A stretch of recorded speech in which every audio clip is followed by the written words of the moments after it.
এবারের ঈদে ঢালিউডে দেখা গেল এক ভিন্ন চিত্র। সবচেয়ে আলোচিত হিসেবে ধরা হয়েছিল যে সিনেমাকে, সেটি দর্শকদের প্রত্যাশা পূরণে ব্যর্থ হলো।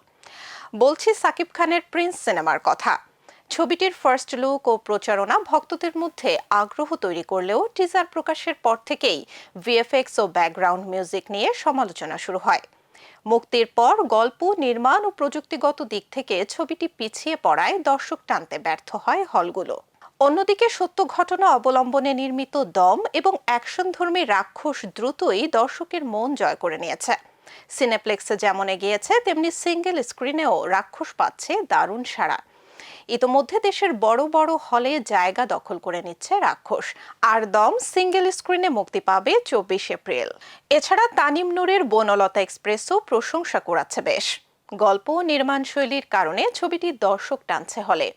অভিনেতা হিসেবে নিজেদের নতুন উচ্চতায় নিয়ে গেছেন আফরান নিশো ও সিয়াম আহমেদ।